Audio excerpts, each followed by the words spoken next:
할렐루야.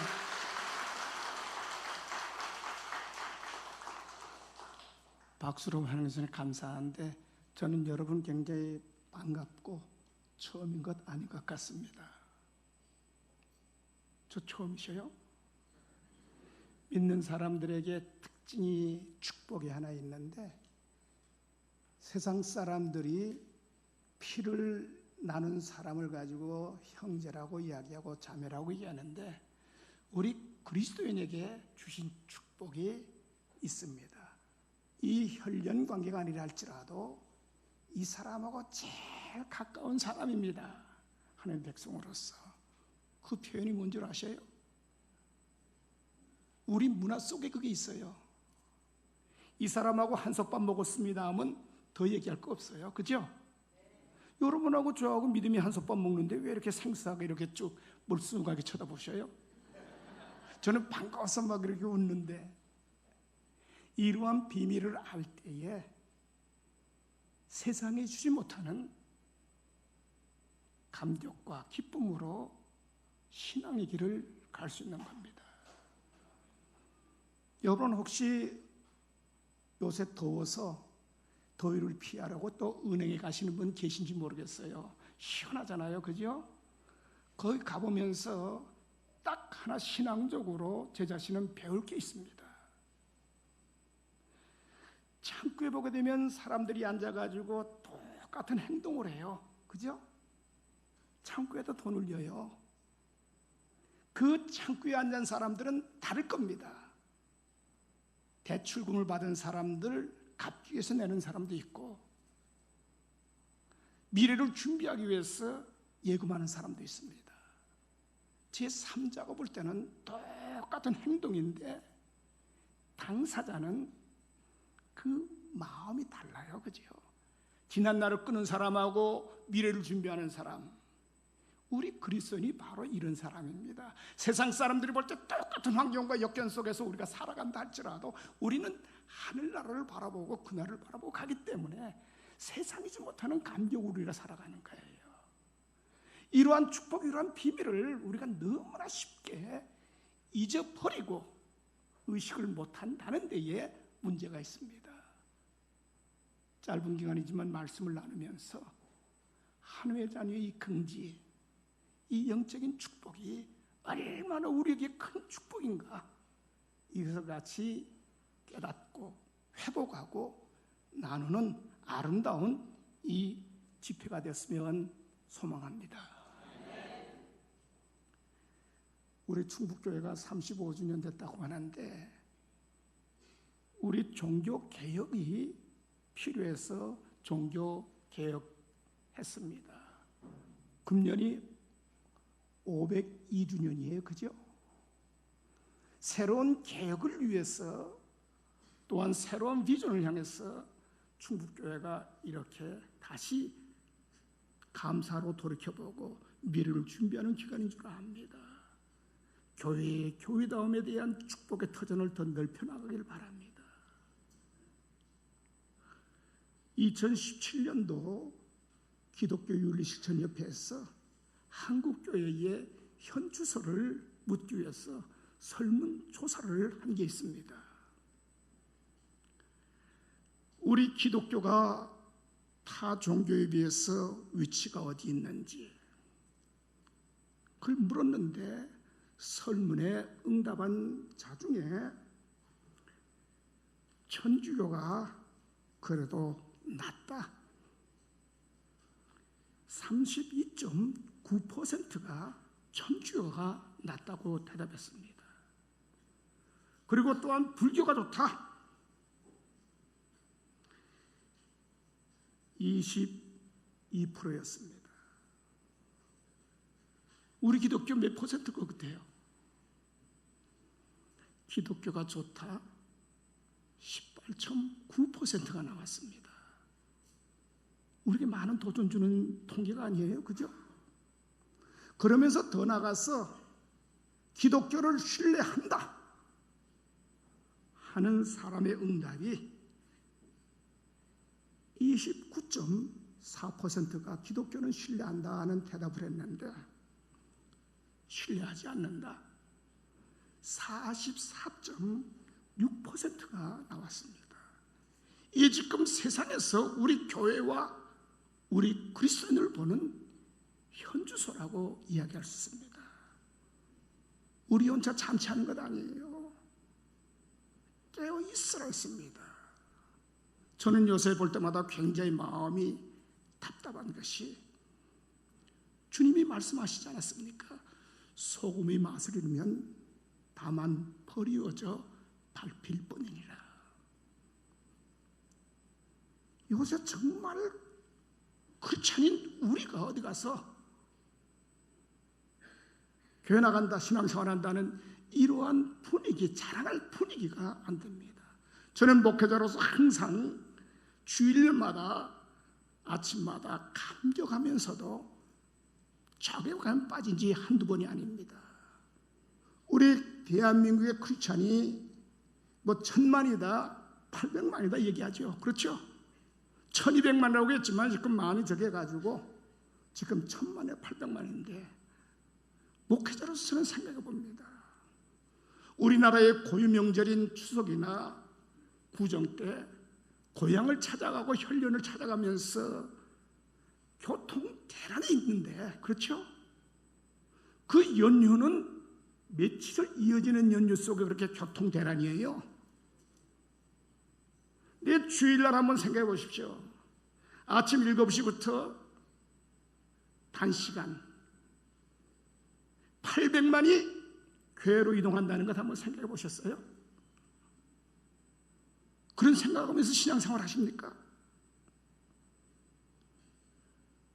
그저 얼마가 움직인데도 교통이 체증이 된다, 뭐 못 간다, 몇 시간 걸린다 하는데 주일날 단시간에 교회를 향한 발걸음이 그 정도 된다. 여러분 한번 생각해 보시냐는 얘기입니다. 이러한 엄청난 이동인데도 우리가 얼마나 영향력을 끼치냐 할 때에 스스로 목회자로서 좀 퀘스천 마크를 갖게 됩니다. 여러분에게 지금 내가 칭찬을 좀 해드려야 됩니다. 희망이 있고 복된 교회입니다. 사도행전 19장에 보게 되면 사도 바울이 에베소에서 2년 동안 따로 시간을 내어서 복음을 전하면서 사역을 한 기록이 나옵니다. 그 장소 이름이 두란노 서원이에요. 그죠? 여러분 두란노 서원 알죠? 그 당시에 학문의 최고의 학문이 수사학이었습니다. 지금이야 뭐 IT니 AI니 뭐 이렇게 가지고 얘기가 되지만 그 당시에 최고의 학문은 수사학이었기 때문에 수사학을 배우는 학교가 많았습니다. 근데 에베소의 두란노라는 그 학교가 수사학을 가르치는 것이었습니다. 근데 사도 바울이 어떻게 해서 2년 동안 그 두란노 손에서 복음을 가르쳤느냐, 이게 중요한 겁니다. 여러분 여행을 다녀서 좀 아시다시피 이 아열대 지방, 지금 오늘도 보게 되면 30도가 넘는다 해서 굉장히 덥죠. 아열대 지방엔 30도 넘는 건 보통이잖아요. 찜통도예요. 그래서 그 아열대 지방 같은 데 여행해 보게 되면 시에스타라는 시간이 있습니다. 낮잠 자는 시간. 11시부터 서너 시까지 아무 너무 더워서 일을 못하니까 그런 시간이 있습니다. 그 시간대에 두란노 서원이라는 그 수사 학교를 빌려가지고 사도 바울이 2년을 복음 전했다는 겁니다. 다른 사람이 다 쉴 때 일을 했다. 그렇다고 해서 자기가 사역을 하지 않고 준비하고 쉬었다가 그걸 했다는 거 아니에요. 똑같은 사역을 하다가 그 쉬는 시간을 이용해서 2년 동안 복음을 전했다는 겁니다. 그 복음 때문에 우리가 오늘 이렇게 신앙의 깊은 길을 가는 것이고 또한 우리에게 거룩한 사명을 감당하는 것 아니에요. 35주년 맞이해가지고 이렇게 부흥사경해야 하는 것, 정말 모범적인 교회고 칭찬할 만한 교회고 영적인 흥지를 가질 만한 교회입니다. 사실 목회를 하다 보게 되면 요새요, 매스미디어 영향에 의해서 정말 설교를 말씀으로 받는 사람이 없고 그저 하나의 강론식으로, 교양 강좌식으로 듣는 사람들이 한두 번 아니에요. 은혜 받았다는 사람 드물고, 목사님 재미있었어요. 말씀을 재미있다는 거 좋죠, 그래도, 그죠? 근데 이 충북교회가 지금 두란노에 사역하던 그러한 시간으로 다 쉬어야 될 것이고, 또한 나름대로의 적인데 시간을 구분해가지고 말씀을 사모한다는 것, 한국교회가 지금 이렇게 약해지는데 이런 모습을 보면서 제가 너무나 감사하고 축하하고 싶습니다. 건강한 교회예요, 건강한 교회. 또 목사님을 통해서 지금까지 신앙생활하면서 다 알고 있는 얘기입니다. 나이 드신 분들은 기억이 날 겁니다. 지금은 우리 주거 문화가 이렇게 다 집단 주거지로 돼가지고 또한 이렇게 문화실에서 유리로 다 바꿨지만 예전에는 창어지라는 게 있었죠. 그래서 전 어렸을 때 보면 어머님이 딱 가을만 되면 문풍지를 다 쫙 베끼고 창어지를 딱 발랐으면 좋은데 뚫어진 데만 다 잘라가지고는 그것만 놔두고 그 위에다 또 붙여. 모양새가 안 좋아요. 제가 그래서 답답해서 어머니 좀 멋지게 합시다. 이거 왜 이러세요? 그러면 몰라서 그래. 이렇게 덧붙이는 것이 겨울에 바람을 막는 데에 더 효과가 있다. 지금까지 여러분 다 들었어요. 부정한 분 조금 있을 거예요. 그 채우는 거 아니에요.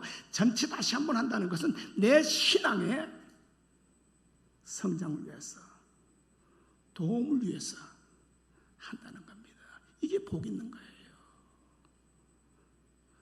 우리의 신앙의 현주소를 다시 한번 우리가 생각을 해야 되지 않겠나라는 생각을 해봅니다. 마리우스 고울이라는 학자는 그래서 이런 얘기를 합니다. 기독교는 예수의 종교가 아니라 예수를 따르는 사람들의 종교다. 교회의 영역과 책임과 우리 그리스도인의 책임이 얼마나 큰가를 얘기해 주는 거예요. 기독교 예수의 종교가 아니라는 것이 예수를 따르는 사람들의, 여러분들 책임이 많아요. 저도 책임도 많고.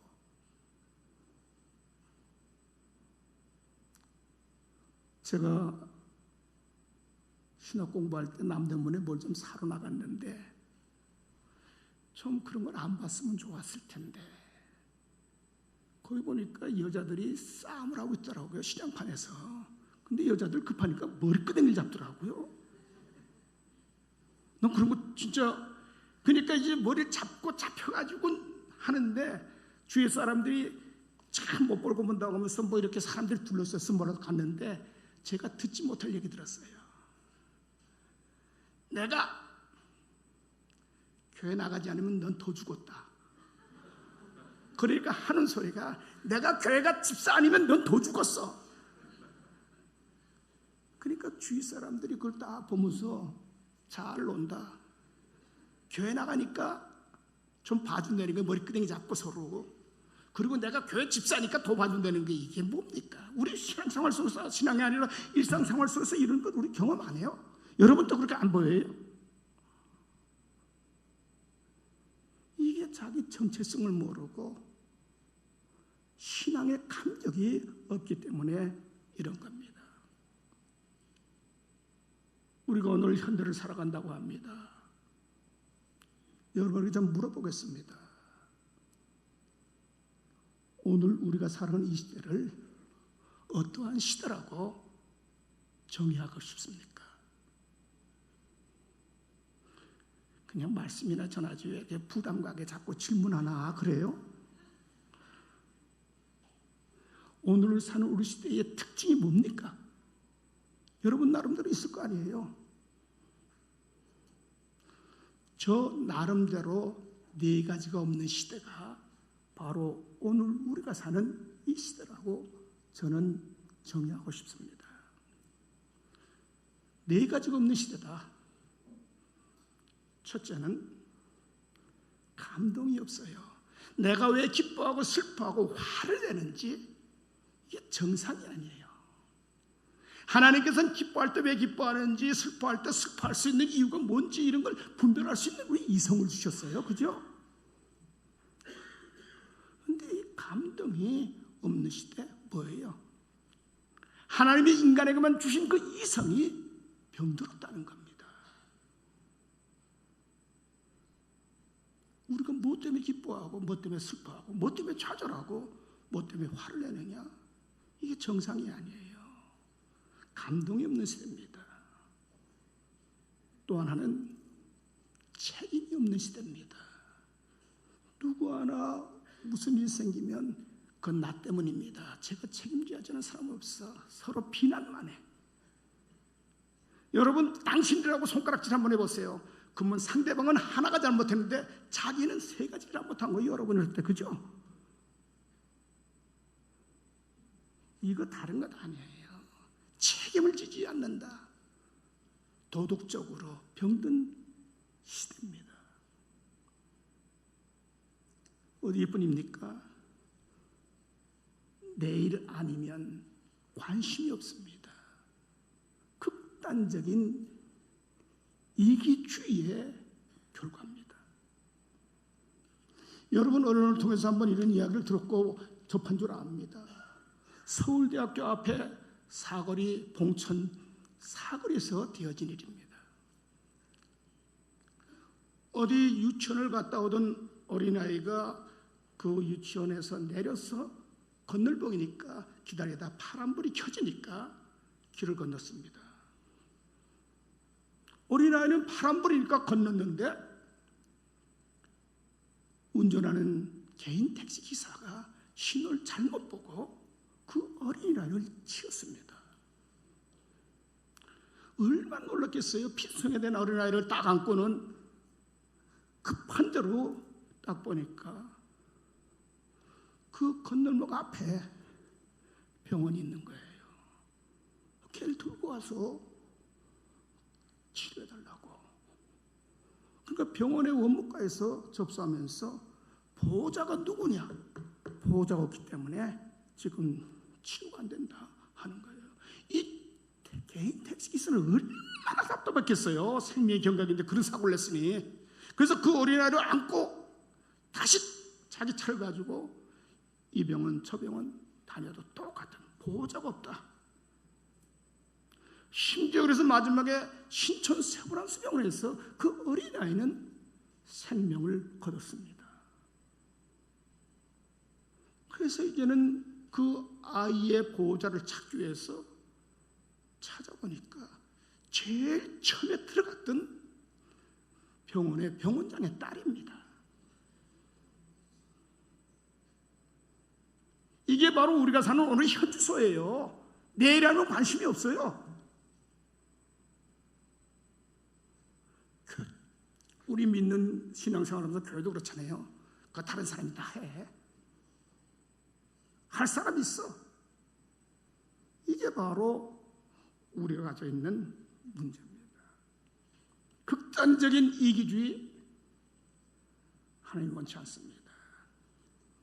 그 다음에 오늘 사회의 특징은 목적이 없습니다. 성경 공부 잘하시고 신앙의 길을 닫지만 여러분에게 신앙을 제가 무시하는 것 아닙니다. 하나의 성경적인 퀴즈를 내보겠습니다. 예수님의 12제자 중에 제일 열심히 했던 제자 누굽니까? 네? 너무 상식적인 질문, 우리 교회 수준을 어떻게 맞춰서 이렇게 묻나? 그런 생각 드십니까? 한번 대답해 보세요. 12제자 중에 제일 열심히 했던 제자가 누굽니까? 예? 베드로. 또 저는 12 제자 중에 제일 열심히 했던 제자는 가룟 유다라고 생각하는 사람입니다. 공간복음서를 잘 보세요. 제자들은 집을 오가면서 3년 동안 주님을 따랐어요. 가룟 유다는 남방 유다에서 와서 3년 동안 주님과 동고동락했어요. 집을 떠나와서. 그리고 공간복음서에 보게 되면 베드로의 장모가 열병 들었을 때 주님이 가서 고쳐줬잖아요. 그죠? 유다 자기의 고향을 떠나서 와서 3년 동안 주님을 따랐다는 이 열심, 가룟 유다 제일 열심이잖아요. 12제자에서 상대적으로 평가할 때. 근데 무엇 때문에 열심인지 몰랐다는 겁니다. 왜 예수님을 따르는지 몰랐기 때문에 나중에 예수 파는 자리에 들어간 거 아니에요? 목적이 없다. 종교적인 병리 현상입니다. 우리가 왜 예수 믿어요? 하늘나라 가려고 믿어요? 그건 당연한 거죠. 그건요. 세상에 주지 못하는 감격으로 살아가야 된다는 겁니다. 우리 그리스도인들은 누굽니까? 예? 괜찮아요. 뭐 그런 실수도 할 수 있는데 뭐. 우리 그리스도인은 누구예요? 믿음으로 구원받은 감격으로 오늘을 살아가는 사람들이 그리스도인 아닙니까? 그죠? 오늘 급변하는 시대에 자꾸 변화를 요구합니다. 이 변화에 적응하지 못하면 뒤떨어진다 하는데 이 급변하는 세상 속에 우리는 뭐예요? 믿음으로 살아가는 자예요. 믿음으로 구원받은 자입니다. 이 감격으로 살아가는 거예요. 근데 간혹 보게 되면 믿음을 너무나 추상적으로 생각해요. 어렵게 얘기 안 드리겠습니다. 우리가 안다, 내가 몰라서 못 믿는다 이런 사람 많아요. 그러나 믿음의 무게가, 믿음의 축복이 얼마나 좋은가 한번 생각해 보세요. 내가 경험하고 확인해서 안다 그래요. 그렇지 않아도 진리가 있잖아요. 그리고 믿는다고 얘기하잖아요. 철학적으로 얘기하잖아요. 그럼에도 불구하고 검증이 안 됐다 할지라도 믿는다.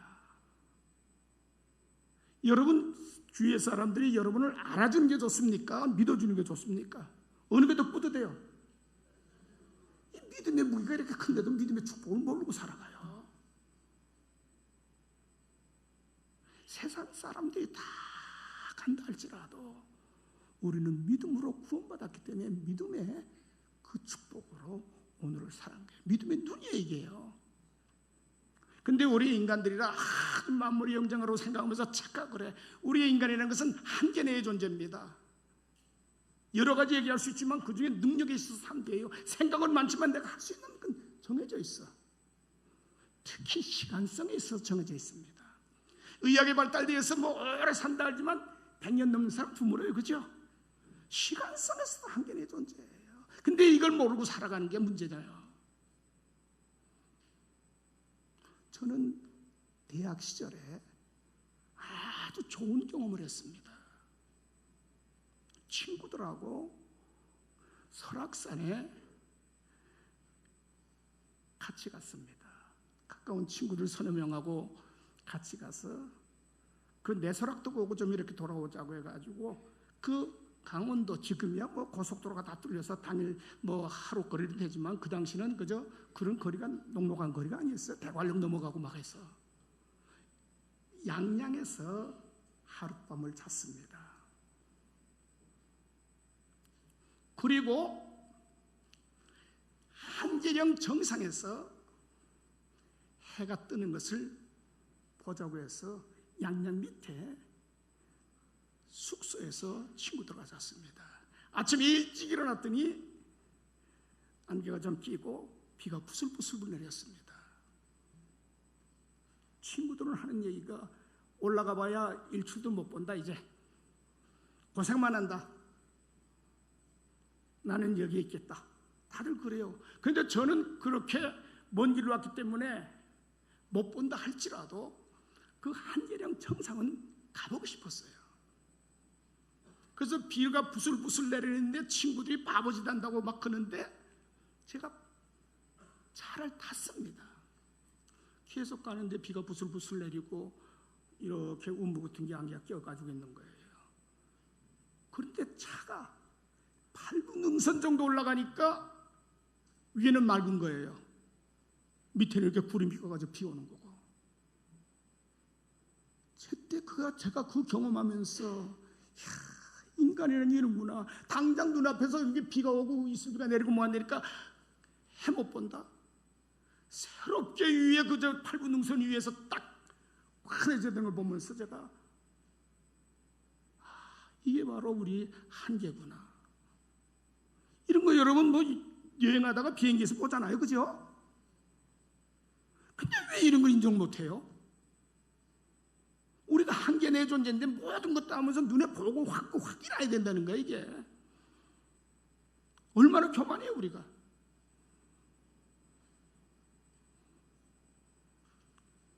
신학생 때 어느 지방에서 세미나가 있어서 갈 기회가 있었습니다.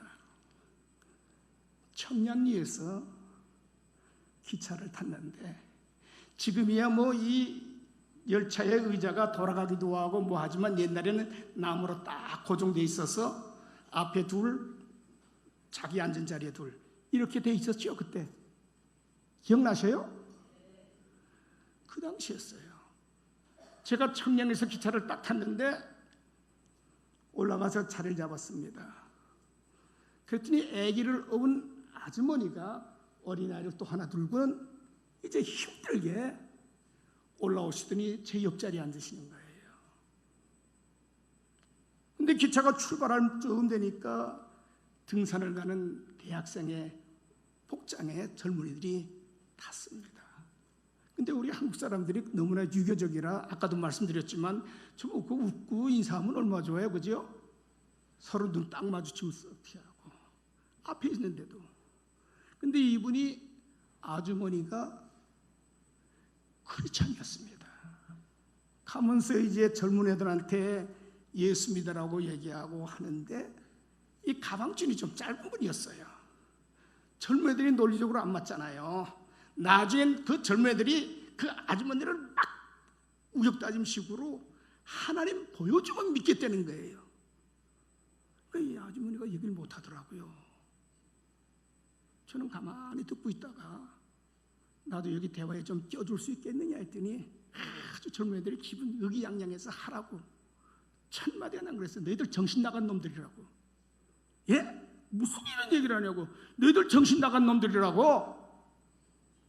이분 이상하네요. 그러더라고요. 내가 왜 이상하냐? 정신 나간 놈들 아니야, 얘들. 정신 안 나갔으면 좀 보여줘.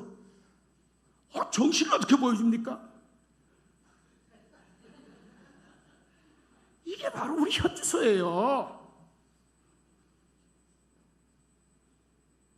이걸 너무나 몰라 지금.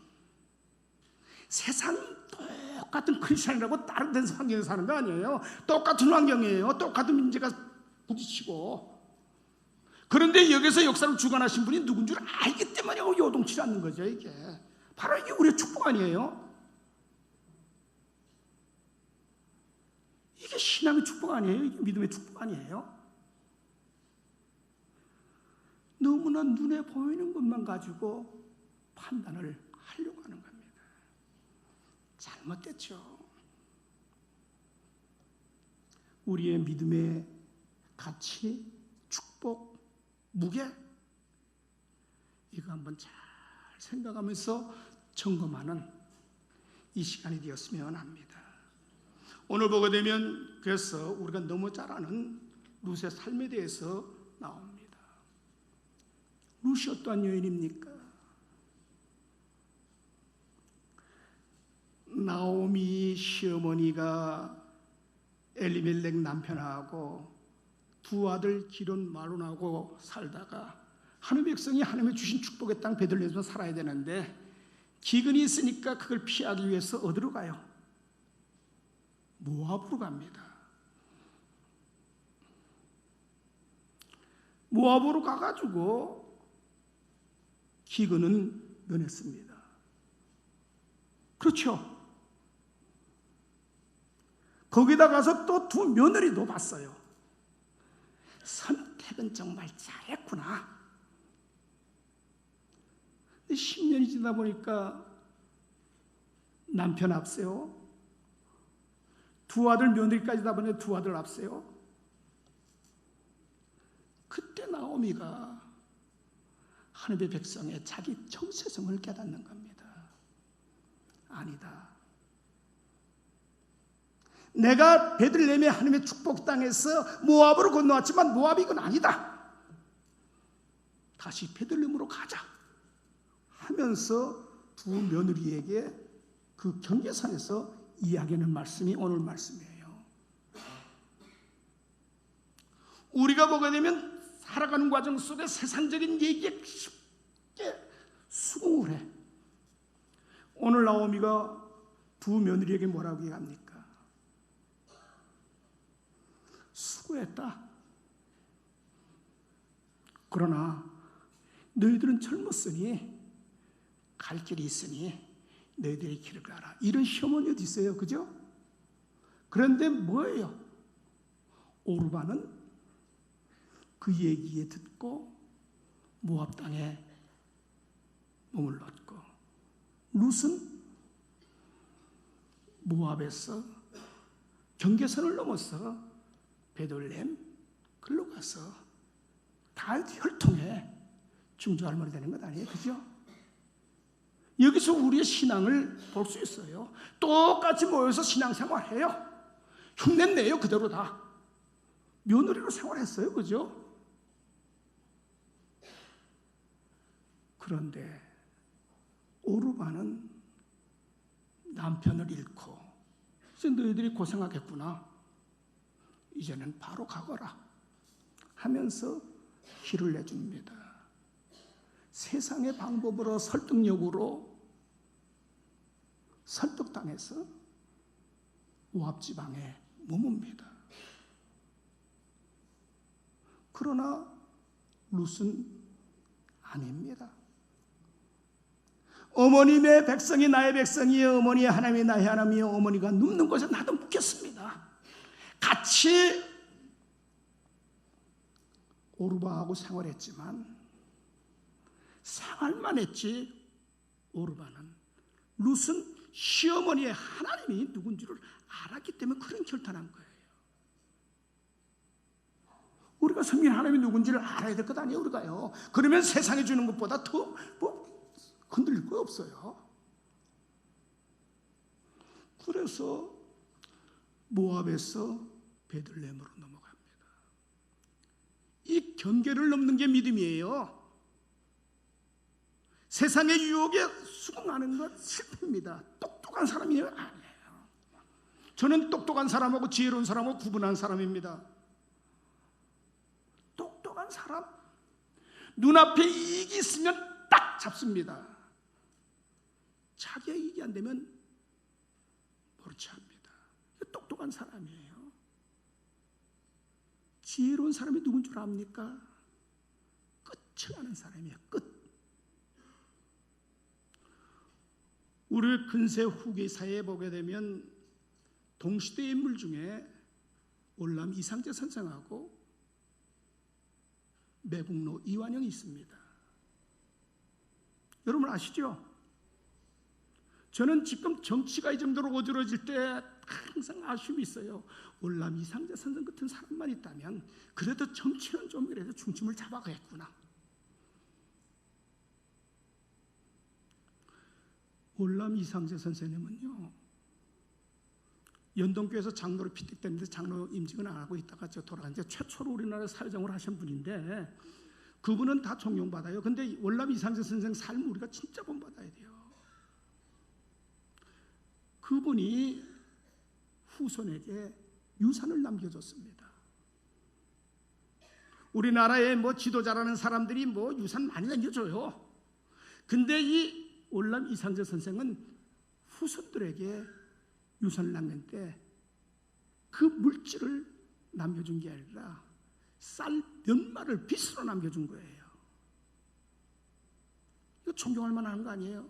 옛날에 우리는 장례 문화 전에 오시게 되면 그 식사 대접하잖아요, 그죠? 돌아갔는데 아무것도 없는 거예요. 그러니까 후손들이 쌀 몇 섬을 빚낸 거예요.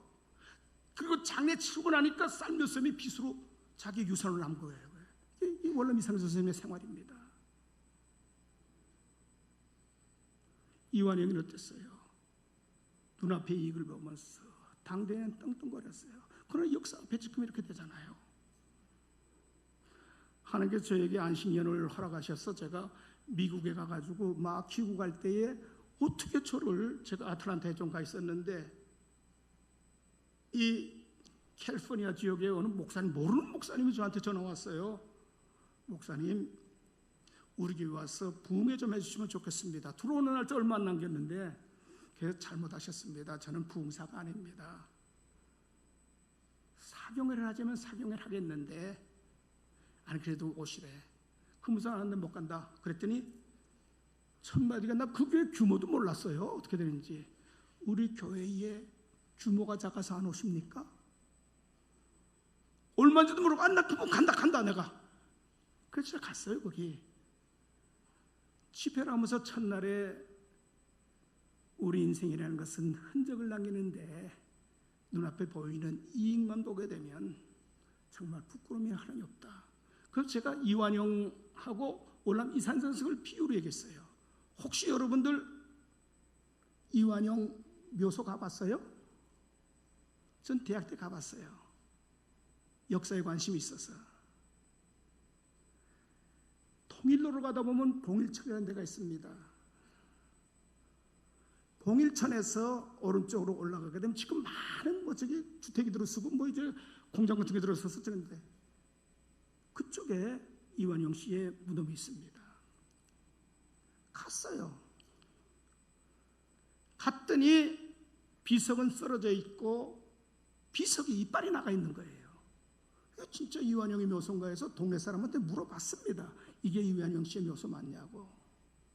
맞다는 거예요. 후손들이 없냐 했더니 후손들이 매국노의 후손이라고 해가지고 와서 시제는 지낸데 새벽 1~2시에 와서 새벽 저 시제 지내고 그냥 모르게 빠져나간대요. 왜 이 비석이 쓰러져 있고 이빨이 나가 있냐 그랬더니 나무하러 가는 사람들이 이 사람 저 사람 이 매국노의 놈 하면서 발길로 걷어 찬다는 거예요. 죽어서도 편치 못한 거지 뭐. 나무하러 가는 사람이 도끼로 자기 도끼 망한 줄 모르고 비석을 내려쳐서 이빨이 나가는 거래요. 그게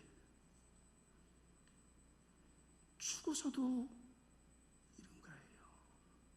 그래서 제가 거기 가서 설교하면서 우리가 눈앞에 이익이 있을지마다도 하나님 앞에 설 수 있는 이러한 준비가 되어 있다는 것이 뭐냐. 역사라는 것은 거울을 보듯이 보는 건데 그래도 뭐 하나라도 있어야 될 것 아니겠냐. 그런 얘기를 하면서 해결했는데 그 교회 장로님이 딱 굴더라고요. 저보고 목사님 첫날인데 이렇게 말씀드려 죄송하지만요 우리 교회에 이완영의 직계 후손이 왔습니다 오늘. 그러니까 이완영 얘기하고 다 하니까 이제 그러면서 내일부터 안 나올 거래. 그러면서 우리 이민사회에서 한 교인이 얼마나 귀한지 모르는데 직계 후손이 여기 왔는데 목사님 이완영을 얘기해서 월남 이산재 선생 하면서 그렇다고 안 나올 거라고. 그렇죠 그랬어요. 나하고 안 나오는 것은 난 모르겠다. 내가 특정인을 욕하는 걸 하기 위해서 그 사람 얘기한 거 아니다. 우리 되어지는 그 일을 보면서 우리가 궁극적으로 서야 할 것이든지 이걸 얘기하고 있어 한 것 아니냐.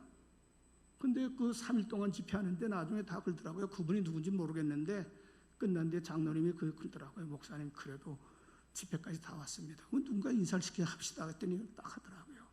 사실 우리 선대들이 그랬습니다. 목사님 말씀 전적으로 제가 인정하면서 그런 멍해를 우리 후손이 져야 됩니다. 우리 그리스도인은 누구예요? 그래서 아브라함은 우리가 거기에서 신앙인의 생활을 우리가 봐야 됩니다. 레이 앤더슨이라고 하는 학자는 아브라함의 두 아들 속에서 우리 그리스도인들이 가야 할 신앙의 모습을 얘기해 줍니다. 두 아들 있죠? 이스마엘하고 이삭. 그렇죠? 하나님께서 아브라함에게 하늘의 별과 같이 바다의 모래와 같이 후손을 주리라 했는데 세월이 자꾸 가. 내가 잘못 들었나? 그래가지고 나중에 어떻게 돼요? 하가를 통해서 이스마엘을 얻잖아요. 그죠? 그래놓고 그 창세기를 보게 되면 얼마나 아브라함이 기뻐해. 그래 맞아, 하나님의 방법이 바로 이거였어. 그런데 이스마엘이 커가면서 문제가 생깁니다. 여기서 우리가 생각해 봐야 돼요. 인간적인 방법? 처음엔 잘 돼요. 이 나오미도 보세요. 베들레헴 떠나서 굶어 죽을 거 근데 살았어. 모압 가서. 그죠? 하나님의 방법이 아닌 건 처음에 잘 되는 거지만 끝이 열매가 없는 거예요. 그래서 이삭은 불가능 속에서 얻은 자식입니다. 열방의 시조가 되잖아요. 그죠? 우리가 잘 생각해야 돼. 이게 뭐 내가 하나님께서 하라면 말씀 그대로 살아야 되는데 그걸 보고 내가 합리화시켜. 아브라함처럼 인간의 방법이 아닌 하나님의 방법대로 살아가는 것이 바로 우리 그리스도인이 가야 됩니다. 이해가 안 된다 할지라도 하나님의 방법은 가야 돼요. 하나님이 어떤 분이세요? 주님도 얘기했잖아요. 자식이 생선을 달려면 정가로울 사람이 어디 있냐? 떡을 달려면 도를 사람이 어디 있냐? 하물며 하나님이 어떤 분이라고 되면 우리는 힘이 들어도 그 길은 가야 돼요. 그게 승리의 길이에요. 아브라함이 볼 때에는 이스마엘로 했을 때 잘 됐는데 그게 커가면서 짐이 된 거예요. 이삭은 끝난 것 같은데 다 된 거예요. 사도행전 보게 되면 16장에 보게 되면 그렇게 나오죠. 사도 바울이 전도를 위해서 비두니아라는 곳으로 가고자 했습니다. 기도하고 준비하고 비두니아라는 지역을 놓고 기도했는데 하나님께서는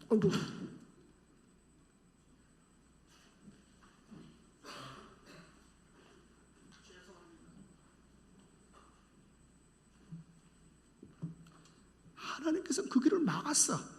No. 마게도나를 보내주셨어요. 그게 복음이 유럽으로 들어가는 과정이지만 우리가 거기서 하나님이 어떠한 분인가를 우리 알아야 돼요. 사도 바울이 그 당시 보게 되면 비두니아는 경제적으로 굉장히 풍요한 도시였습니다. 교육적으로도 굉장히 앞선 도시였습니다. 문화적으로도 뛰어난 도시였습니다. 바로 이러한 비두니아에서 복음 전하면 효과적으로 전하겠다 해서 그걸 놓고 기도하고 했는데 하나님께서는 노. 그리고 마게도나라는 곳으로 인도하잖아요. 그 말씀 보게 되면 하나님 내가 지금 비두니아라는 곳을 놓고 기도했는데 왜 마게도냐냐?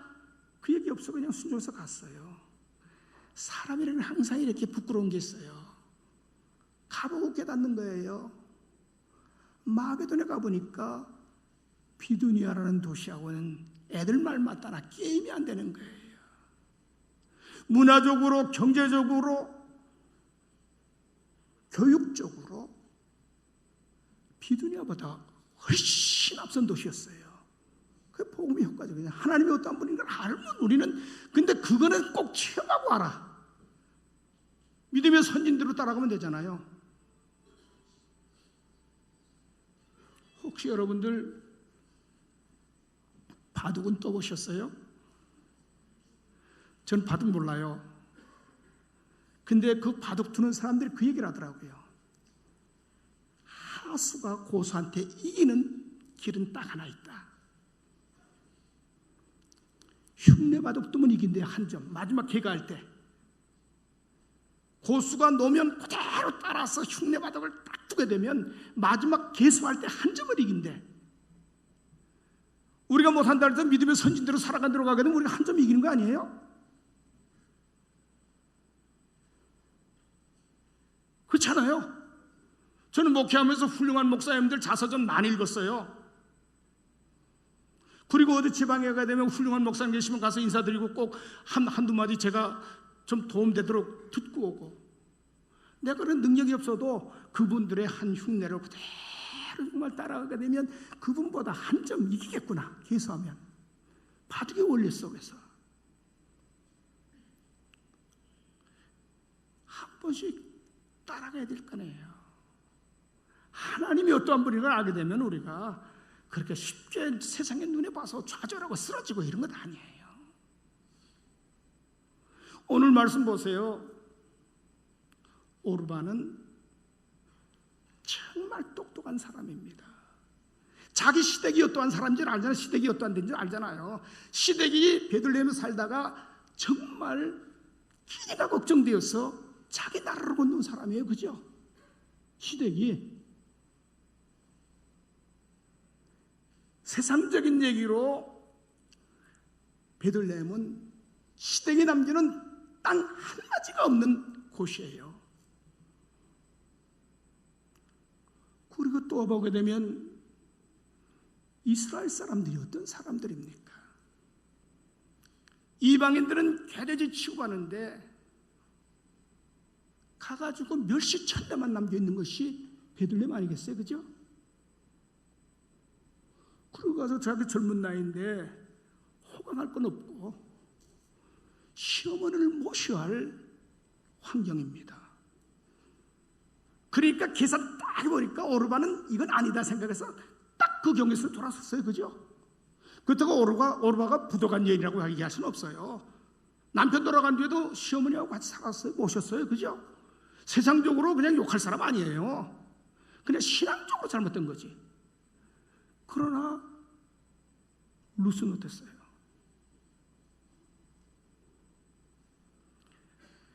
그렇게 시어머니하고 생활하면서 남편을 앞세우고 아픔이 있어도 그런 앞날이 고생이지만 어머니 하나님이 어떠한 분인가를 알았기 때문에 그 경계를 넘는 것 아니겠어요? 그죠? 어떠한 하나님인 줄 알기 때문에 경계를 넘은 거예요. 지혜로운 사람이세요. 지혜로운 사람은, 그러기에 똑똑한 사람은 눈앞에 있는 말 팍팍 잘하지만 지혜로운 사람은 끝을 아는 사람입니다. 여러분 살다가 한계의 존재라고 그랬잖아요. 시간성이 있어서 여기서 100세 넘게 뭐 축복받으면 110세, 120세까지 사시겠죠. 그 이상 못 살 거예요. 그죠? 제 친구 중에 의사가 한 분 있는데 제가 은퇴할 때 전화가 왔어요. 어느 교회 섬기는 장로인데 이 목사님 은퇴지? 그래서 그래 은퇴다 감사하다 하나님께 감사하다 그랬더니 얘기저기 하다가 이제 건강이 좋아서 장수해서 90은 집게가 은퇴하고 한 20년 준비 잘해. 그러다가 그 뒷얘기가 좀 재미있어요. 친구니까 이 목사 재수 없으면 100살까지 살아. 재수 없으면 100살까지 산다는 거예요. 뭐겠어요? 시간성에 대해서 그렇게 산다 그래도 100세 이상은 뭐 힘들다는 거 아니에요? 의학적으로. 이 한계 내에서 우리가 생각할 건 있어야 할 거 아니에요. 무엇보다도 룻은 지혜로운 사람이었습니다. 내가 서야 할 자리가 어딘지, 고생이요, 천대요, 멸시요, 궁핍이요, 그 시어머니 나라 베들레헴 가게 되면 그게 많이 있는데도 그 경계를 넘은 거예요. 이 경계를 넘는 게 믿음이에요. 이 경계를 볼 수 있는 게 믿음의 축복이에요. 우리가 난 전국 큰 생각 듭니다. 하나님 앞에 섰을 때에 잘한 것 하나 없어요. 딱 하나. 그래, 놓았냐? 그래, 네가 최선을 다했구나. 저는 주님 앞에 가서 뭘 어떻게 목회하고 뭐하고 이런 얘기 할 얘기 자신이 없어요. 주어진 환경 속에 내 능력 안에서 그래도 최선을 다했습니다. 진실하게 달려왔습니다. 이 한마디만은 꼭 하고 싶어요. 하나님 앞에서 뭘 할 게 있겠어요, 그죠? 하나님의 자녀라는 것, 그리고 오늘 역사 속에서 이 역사를 볼 수 있는 것, 이게 바로 우리에게 준 하나님의 축복인 겁니다. 여러분 뭘 봅니까 지금? 예? 신앙생활 한다고 하면서 교회 문턱만 밟으세요?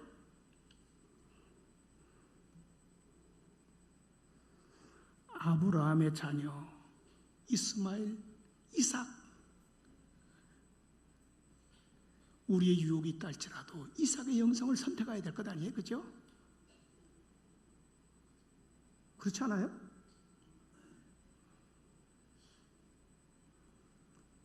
여러분 하나님만 바라보길 바랍니다. 목사라고 얘기하는 것 아니에요. 세상 만사가 하나님만 바라보면 모든 것 할 수 있어요. 제가 모스크바 신학대학에 강의를 하러 갔었습니다. 근데 그 학교에서 강의를 하러 왔다고 해서 그 러시아 국립 발레단의 백조의 호수 그 공연표를 이야기해놨다가 보게 했어요. 저는 발레에 대해서 조예가 없습니다. 근데 거기서 하나 보는 건 내가 딱 보면서 저거다 하는 것을 제가 공감한 게 있습니다. 여러분 백조의 호수 보셨어요? 아니 비디오로 이런 거나 또 다른 것을 통해서 보셨는데 발레에 대해서는 몰라요 전혀. 근데 보게 되면 그 공연 중에 수석 발레리나가 외발로, 양발이 아니고 외발로 32번을 쉬지 않고 도는 게 있어요. 그게 발레 용어로 프레테라 그러더라고요.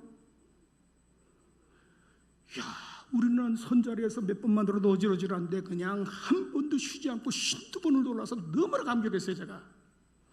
근데 그 다음에 끝난 뒤에 물어봤을 때 목사에게 정말 다시 한번 신앙을 점검하는 그 말을 들은 거예요. 그 수석 발레리나가 프레테 공연을 딱 할 때에 여러 사람 보면 어지러워서 쓰러진대요. 관중 중에 딱 한 사람, 그 사람한테 눈을 마주치고는 그 사람만 보고 돈다는 거예요. 그럴 때 그렇게 난해한 프레테 32번 도는 그런 기술을 구사할 수 있다는 거예요. 세상이 어렵습니까? 힘듭니까? 세상 사람들이 다 쓰러진다 할지라도 우리는 하나님만 바라보면 할 수 있는 거예요. 루시 바로 이 하나님을 봤기 때문에 이렇게 이런 영성으로 그 길을 가고 축복의 그 열매를 맺은 거 아니에요, 그죠? 하나님만. 너무 진부한 얘기는 아니지만 그래도 우리가 이러한 신앙을 다시 한번 점검하면서 무쇠노로 살아가길 바랍니다. 마지막으로 세계 최고의 갑부라고 하게 되면 누굴 얘기해요? 보통 요새 빌 게이츠 또 여러 사람 얘기하지만 전설적으로 우리가 전통적으로 세계의 제일 갑부라 하게 되면 누굴 얘기를 해요? 예? 락펠러 얘기하죠? 락펠러 얘기하죠? 세계적인 갑부라고. 이 양반이 33살에 백만장자가 됐습니다. 43살에 미국에서 제일 가는 부자가 됐습니다.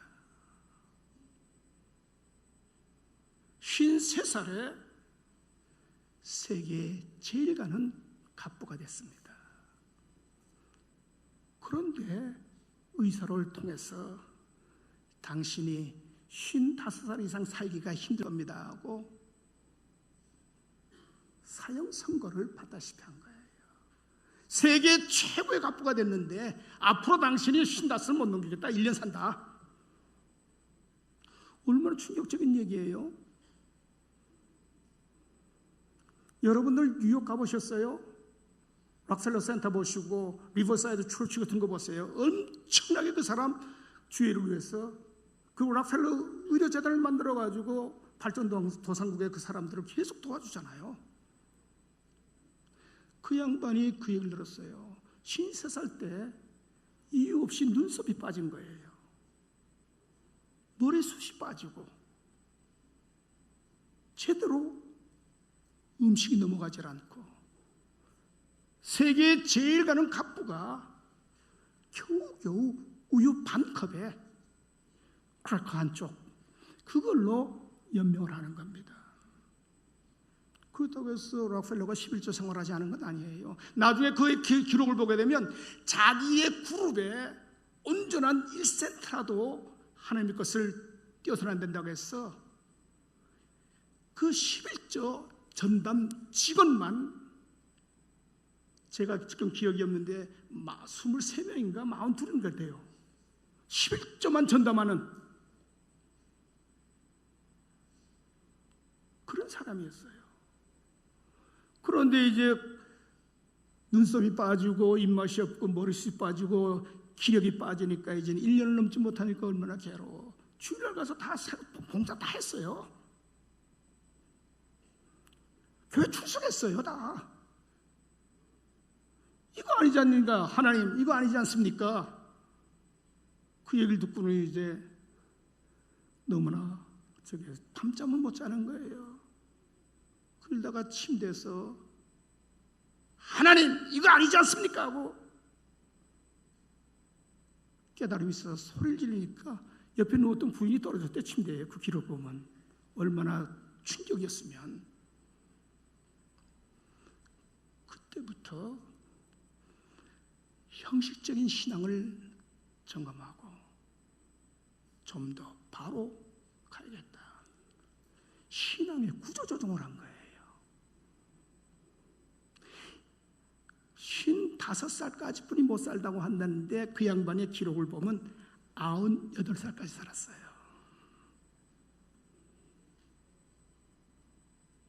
우리가 뭐 그렇게 장수하겠다는 건 아니지만 하나님의 일을 하게 되면 하나님이 책임져 줘요.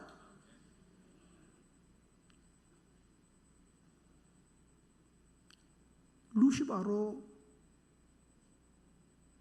멸시와 천대, 배고픔, 또한 시어머니를 모셔야 하는 그러한 환경의 열악한 속에서도 하나님이 어떠한 분인가를 알기 때문에 결정해서 이런 예수님의 족보에 그러한 축복도 누리는 것 아니겠어요? 우리가 정말 신앙의 안목을 좀 더 조정해야 되겠습니다. 이번 기회에 루세 안목을 회복하는 그리고 이러한 축복을 누리는 귀한 우리 충북교회 성도님 되길 바라고, 하늘나라에 갔을 때에 그래도 같이 믿음의 길을 갔던 그 기쁨을 같이 나눠야 될 것 아니겠어요? 그죠? 이번 기회에 주님과 함께하는 그 35년 5주년의 죄인데 다시 한번 신앙을 점검하면서 이러한 영성의 축복을 회복하는 역사가 있어지기를 기원합니다. 기도하겠습니다. 부정한 종을 보내주셔서 충북교회 35주년 말씀잔치를 열게 하시니 감사합니다. 부정한 종의 입술이 짧아서 생각이 온전하지 못해서 하나님의 그 큰 비밀을 다 전하지 못했다 할지라도 성령께서 귀한 주의 자녀들의 마음을 위로하여 주시고 깨닫게 하시고 또한 받게 하셔서 주님의 자녀로 오늘을 승리할 수 있도록 은혜 내려 주시옵소서. 그래 오늘보다 내일이 더 건강한 교회, 하나님의 축복이 있어지는 교회, 하나님의 축복을 누리며 이것이 바로 하나님이 우리 교회를 향한 나를 위한 축복이었다 간증하는 이러한 역사가 있도록 인도하여 주시고 은혜 베풀어 주옵소서. 루카 같은 신앙의 안목을 회복하게 하여 주시고 신앙의 길을 가는 저희들 삶 되게 하여 주옵소서. 주 예수 그리스도 이름으로 기도드렸사옵나이다. 아멘.